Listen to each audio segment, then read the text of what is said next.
ಎಲ್ಲರಿಗೂ ನಮಸ್ಕಾರ ಸ್ನೇಹಿತರೆ. ಸನಾತನ ಧರ್ಮದಲ್ಲಿ ಅಮಾವಾಸ್ಯೆ ದಿನಾಂಕವನ್ನು ಯಾವಾಗಲೂ ಪ್ರಮುಖವೆಂದು ಪರಿಗಣಿಸಲಾಗುತ್ತದೆ. ಶ್ರಾವಣ ಮಾಸದ ಕೊನೆಯ ಅಮಾವಾಸ್ಯೆಯು ಪೂರ್ವಜರಿಗೆ ದಾನ ಮತ್ತು ಅರ್ಪಣೆಗೆ ಬಹಳ ವಿಶೇಷವಾಗಿದೆ ಎಂದು ಹೇಳಲಾಗುತ್ತದೆ.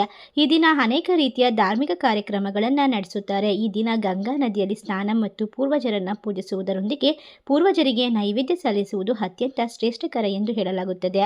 ಈ ಅಮಾವಾಸ್ಯೆಯ ದಿನದಂದು ಯಾವುದೇ ರೀತಿಯ ಶುಭ ಹಾಗೂ ಮಂಗಳಕರ ಕೆಲಸಗಳನ್ನು ಮಾಡಬಾರದು ಎನ್ನುವ ನಂಬಿಕೆ ಕೂಡ ಇದೆ.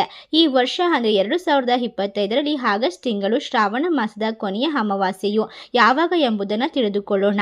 2025 ಆಗಸ್ಟ್ 23 ಶನಿವಾರದಂದು ವಿಶೇಷವಾದಂತಹ ಶಕ್ತಿಯುತವಾದಂತಹ ಬೆನಕ ಅಮಾವಾಸ್ಯೆ ಬಂದಿರುವುದರಿಂದ ಈ ದಿನ ನಿಮ್ಮ ಮನೆಯ ಬಾಗಿಲಿಗೆ ಈ ಒಂದು ವಸ್ತುವನ್ನು ಕಟ್ಟುವ ಮೂಲಕ ಎಲ್ಲ ರೀತಿಯ ಕಷ್ಟಗಳನ್ನು ವರ್ಷ ಪೂರ್ತಿ ದೂರ ಮಾಡಿಕೊಳ್ಳಬಹುದು.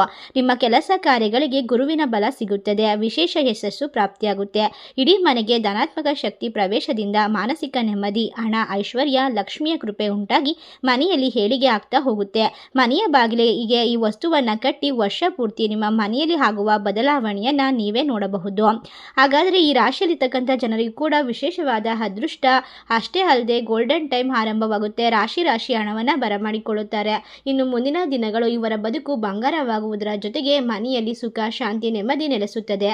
ಹಾಗಾದರೆ ಯಾವ ರಾಶಿಯವರು ಹೆಚ್ಚಿನ ಒಂದು ಅದೃಷ್ಟವಂತರು, ಯಾವೆಲ್ಲ ರೀತಿಯ ಲಾಭವನ್ನು ಕಂಡುಕೊಳ್ಳುತ್ತಾರೆ ಎಂಬ ವಿಶೇಷವಾದ ಮಾಹಿತಿಯನ್ನು ನೋಡ್ತಾ ಹೋಗೋಣ. ಅದಕ್ಕೂ ಮುನ್ನ ನೀವು ಕೂಡ ತಾಯಿ ಲಕ್ಷ್ಮೀ ದೇವಿಯ ಭಕ್ತರಾಗಿದ್ದಲ್ಲಿ ಈ ವಿಡಿಯೋಗೆ ಒಂದು ಲೈಕ್ ಕೊಟ್ಟು ತಪ್ಪದೆ ನಮ್ಮ ಚಾನಲ್ನ ಸಬ್ಸ್ಕ್ರೈಬ್ ಮಾಡಿ, ಹಾಗೆ ಪಕ್ಕದಲ್ಲಿ ಇರುವಂಥ ಬೆಲ್ ಐಕನ್ನ ಪ್ರೆಸ್ ಮಾಡಿ. ಶ್ರಾವಣ ಮಾಸಗಳಲ್ಲಿ ಬರುವಂತಹ ಅಮಾವಾಸ್ಯೆ ಆಗಿರಬಹುದು, ಹುಣ್ಣಿಮೆ ಆಗಿರಬಹುದು, ಹಬ್ಬಗಳಿಗೆ ಬಹಳಷ್ಟು ವಿಶೇಷತೆಗಳು ಇರುತ್ತೆ. ಆಳವಾದ ಮಹತ್ವವನ್ನು ಹೊಂದಿರುತ್ತೆ. ಇದು ಪೂರ್ವಜರ ಆರಾಧನೆ, ಪಿತೃದರ್ಪಣ ಮತ್ತು ಆಧ್ಯಾತ್ಮಿಕ ಬೆಳವಣಿಗೆಗೆ ಮೀಸಲಾದ ದಿನವಾಗಿದೆ. ಈ ದಿನದಂದು ಪೂರ್ವಜರು ಭೂಮಿಗೆ ಆಗಮಿಸುತ್ತಾರೆ. ಅಷ್ಟೇ ಅಲ್ಲದೆ ಈ ಸಮಯದಲ್ಲಿ ಪ್ರಾರ್ಥನೆ, ತರ್ಪಣ ಮತ್ತು ದಾನವನ್ನು ಸಲ್ಲಿಸುವುದರಿಂದ ಪೂರ್ವಜರ ಆಶೀರ್ವಾದ ನಮ್ಮ ಮೇಲೆ ಯಾವಾಗಲೂ ಕೂಡ ದೊರೆಯುತ್ತಾ ಹೋಗುತ್ತೆ.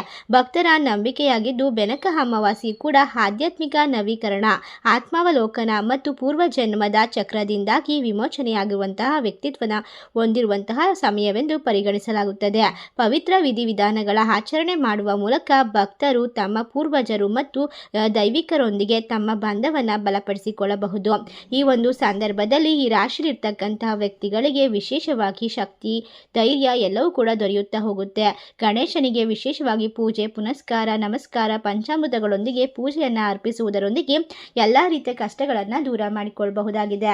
ಈ ರಾಶಿಯಲ್ಲಿರ್ತಕ್ಕಂಥ ವ್ಯಕ್ತಿಗಳು ಇನ್ನು ಮುಂದಿನ ಹಲವಾರು ವರ್ಷಗಳವರೆಗೂ ಕೂಡ ಜೀವನದಲ್ಲಿ ಬರುವಂತಹ ಸರ್ವ ಸಮಸ್ಯೆಗಳಿಂದ ಪರಿಹಾರವನ್ನು ಪಡೆದುಕೊಳ್ಳಲು ಭಗವಂತನ ಆಶೀರ್ವಾದ ಮತ್ತು ಪೂರ್ವಜರ ಆಶೀರ್ವಾದ ದೊರೆಯುತ್ತಾ ಹೋಗುತ್ತೆ. ಈ ಸಂದರ್ಭದಲ್ಲಿ ಭಗವಂತನಿಗೆ ಪ್ರಿಯವಾದಂತಹ ಹೂವು, ಧೂಪ, ದೀಪ ನೈವೇದ್ಯದಿಂದ ಪೂಜಿಸಿದ್ದೇ ಆದಲ್ಲಿ ಮನೆಯಲ್ಲಿ ಯಾವುದೇ ರೀತಿಯ ದಾರಿದ್ರ್ಯಗಳು ಬರುವುದಿಲ್ಲ. ಈ ರಾಶಿ ಚಕ್ರದ ಚಿಹ್ನೆಯಲ್ಲಿರುವಂತಹ ಜನರಿಗೆ ಅದೃಷ್ಟ ಕುಲಾಯಿಸುತ್ತದೆ. ಸರ್ವ ಇಷ್ಟಾರ್ಥಗಳು ನೆರವೇರುವಂತಹ ಶಕ್ತಿಯುತವಾದಂತಹ ಬೆನಕ ಅಮಾವಾಸ್ಯೆಯಿಂದ ಈ ರಾಶಿಯವರಿಗೆ ಆಫೀಸ್ ಕೆಲಸದಲ್ಲಿ ಇರುವಂತಹ ಅಡೆತಡೆಗಳು, ಶತ್ರುಗಳ ಕಾಟ ಎಲ್ಲವೂ ಕೂಡ ಪರಿಹಾರವನ್ನು ಪಡೆದುಕೊಳ್ಳಲು ಸಾಧ್ಯವಾಗುತ್ತೆ. ಈ ಒಂದು ದಿನ ವಿಶೇಷವಾಗಿ ಲಕ್ಷ್ಮೀ ದೇವಿಗೆ ತುಪ್ಪದ ದೀಪಾರಾಧನೆಯನ್ನ ಈ ರಾಶಿ ಚಕ್ರದಲ್ಲಿರುವಂತಹ ಜನರು ಮಾಡುವುದರಿಂದ ಎಲ್ಲ ರೀತಿಯ ಕಷ್ಟಗಳು ಕಳೆದು ಒಂದು ಉತ್ತಮವಾದ ನೆಮ್ಮದಿಯಾದ ಜೀವನವನ್ನು ಕಂಡುಕೊಳ್ಳುತ್ತೀರಾ. ನೀವು ಹಲವಾರು ಜನರನ್ನು ನೋಡಬಹುದು. ಕೆಲವರಿಗೆ ಹಣದಲ್ಲಿ ಕೊರತೆ ಇದ್ದರೆ ಇನ್ನು ಕೆಲವರಿಗೆ ನೆಮ್ಮದಿಯಲ್ಲಿ ಕೊರತೆ ಇರುತ್ತದೆ. ಎಲ್ಲ ರೀತಿಯ ಕೊರತೆಗಳು ದೂರವಾಗಿ ಸುಖ ಸಮೃದ್ಧಿಯನ್ನು ಹೊಂದಿದ ಮನುಷ್ಯರನ್ನ ಎಲ್ಲರೂ ಕೂಡ ಇಷ್ಟಪಡುತ್ತಾರೆ ಹಾಗೂ ಅವನು ಕೂಡ ಜೀವನದಲ್ಲಿ ಸಮೃದ್ಧಯುತವಾಗಿ ಜೀವನವನ್ನು ನಡೆಸುತ್ತಾನೆ ಎಂಬ ಆತ್ಮತೃಪ್ತಿಯನ್ನು ಹೊಂದಿರುತ್ತಾನೆ. ಆದರೆ ಈ ಒಂದು ಸಂದರ್ಭದಲ್ಲಿ ನಿಮಗೆ ಯಾವುದೇ ರೀತಿಯ ಕಷ್ಟಗಳು, ಕಾರ್ಪಣ್ಯಗಳು, ತೊಂದರೆಗಳು ಇದ್ದರೂ ಕೂಡ ಭಗವಂತನನ್ನ ಪ್ರಾರ್ಥನೆ ಮಾಡುವ ಮೂಲಕ ಎಲ್ಲದರಿಂದ ಹೊರಬರುವಂತಹ ವಿಶೇಷವಾದ ದಿನವಾಗಿದ್ದು ಈ ಒಂದು ಅಮಾವಾಸ್ಯೆ ಬಹಳ ಶಕ್ತಿಯುತವಾಗಿರುವುದರಿಂದ ಈ ರಾಶಿ ಚಕ್ರ ಚಿಹ್ನೆಯಲ್ಲಿರುವಂತಹ ಜನರಿಗೆ ಇನ್ನು ಮುಂದೆ ಅದೃಷ್ಟದ ಸಿಹಿ ಸುದ್ದಿಗಳು ಸಿಗ್ತಾ ಹೋಗುತ್ತೆ. ಎಲ್ಲ ರೀತಿಯ ಕಷ್ಟಗಳಿಂದ ಹೊರಬರ್ತೀರಾ. ಈ ಒಂದು ಸಂದರ್ಭದಲ್ಲಿ ಈ ರಾಶಿ ಚಕ್ರದಲ್ಲಿರುವಂತಹ ಜನರು ಶಿವನನ್ನ ವಿಶೇಷವಾಗಿ ಪೂಜೆ ಮಾಡಬಹುದು. ಇದರಿಂದ ನಿಮ್ಮ ತಪ್ಪುಗಳು, ನಿಮ್ಮ ಕರ್ಮಗಳು ಕಳೆದು ಹೋಗುತ್ತದೆ. ಕುಟುಂಬದಲ್ಲಿ ಸಂತೋಷ ಮತ್ತು ಸಮೃದ್ಧಿಯನ್ನು ತಂದುಕೊಡುತ್ತೆ ಎನ್ನುವ ನಂಬಿಕೆ ಕೂಡ ಇದೆ. ಈ ದಿನ ಸೂರ್ಯ ಹುಟ್ಟುವ ಮುನ್ನವೇ ಎದ್ದು ಈ ಒಂದು ಕೆಲಸವನ್ನು ತಪ್ಪದೆ ಮಾಡಿಕೊಳ್ಳಬೇಕು. ನಿಮ್ಮ ಮನೆಯಲ್ಲಿ ದೊಡ್ಡವರಾದಂತಹ ಯಾರಿರ್ತೀರಾ, ಉದಾಹರಣೆಗೆ ಅಣ್ಣ ಆಗಿರ್ಬೋದು, ಅಕ್ಕ ತಂಗಿ ಯಾರೇ ಆಗಿರಬಹುದು, ಅವರ ಆಶೀರ್ವಾದವನ್ನು ತೆಗೆದುಕೊಳ್ಳಿ. ತಂದೆ ತಾಯಿಯ ಆಶೀರ್ವಾದವನ್ನು ಪಡೆದುಕೊಂಡು ನಿಮ್ಮ ಕೆಲಸವನ್ನು ಮುಂದುವರಿಸಿಕೊಂಡು ಹೋಗಬಹುದು.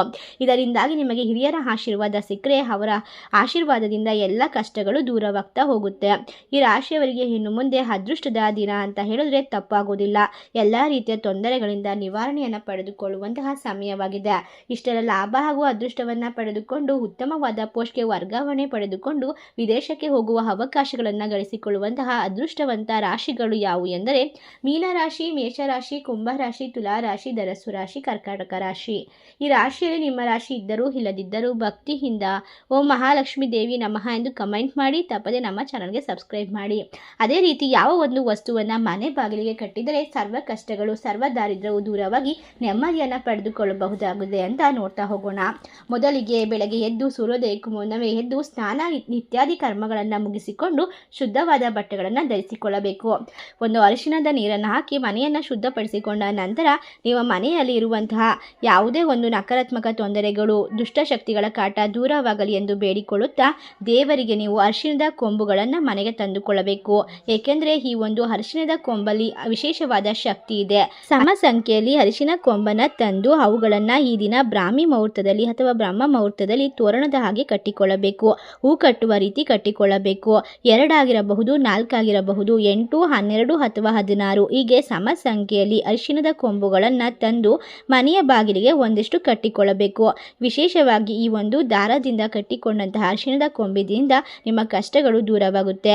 ಒಂದೊಂದು ಅರಿಶಿಣದ ಕೊಂಬಿಗೂ ಸ್ವಲ್ಪ ಅಂತರವನ್ನು ಬಿಟ್ಟು ತೋರಣದ ರೀತಿ ಕಟ್ಟಿಕೊಂಡು ಆ ಒಂದು ಅರಿಶಿಣದ ಕೊಂಬನ ನಿಮ್ಮ ಕೈಯಲ್ಲಿ ಹಿಡಿದುಕೊಂಡು ನಿಮಗೆ ಎಲ್ಲ ರೀತಿಯ ಸಂಕಲ್ಪವನ್ನು ಮಾಡಿಕೊಳ್ಬೇಕು. ವಿಶೇಷವಾಗಿ ಈ ದಿನದಂದು ಈ ತೋರಣವನ್ನು ನಾನು ಮನೆಗೆ ಕಟ್ಟುತ್ತಿದ್ದೇನೆ.